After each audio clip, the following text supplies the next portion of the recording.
prave prvenstvene, borbeno i žustro. Oko 1000 gledalaca vidjelo je samo jedan gol u mreži Brzakovića, a moglo ih je biti još. Naravno, strelci su i ovoga puta zatajili.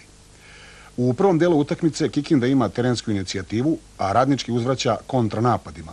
I dok posmatrate neke od propuštenih prilika, recimo da je pobjeda pripala boljem takmacu. Zašto? Zato što je domaćin uz postignuti gol propustio mnogo zrelije prilike. Prvo smo vidjeli u drugom minutu kada je Živkov centrirao, a Petković glavom šutirao iznad prečke gola Radničkog. Gosti su uzvratili pravom prilikom tek u 26. minutu. Dobrim pasom Košutić je omogućio Iliću da šutira samo do golmana Ćirića. I onda ispostavilo se u 40. minutu trenutak odluke. U ovoj gužvi najbolje se snašao Petković i Brzaković je matiran. Naravno da ovdje treba reći da je odbrana Radničkog zaspala.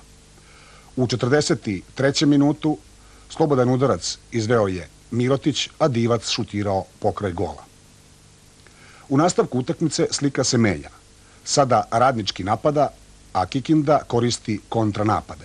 U 24. minutu drugog poluvremena Cvijan i Zečević omogućili su Novoviću ovakvu priliku. Minut kasnije Ilić i golman Ćiricu još jednom oči u oči. U 29. Zečević ne hvata volej kako treba. Lopta odlazi preko. U 21. minutu sada Zečević omogućuje Cvijanu da zahvati retko viđen volej, ali je pogođen samo spoljni deo mreže. Minut kasnije Stanivuk i Petković ne koriste ovakvu šansu.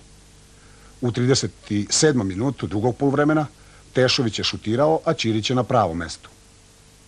I naravno, mnogo bi vremena trebalo nabrajati sve prilike. Pomenemo samo ovu posljednju u 90. minutu. Šimičić je izveo slobodan udarac, ali iznad gola.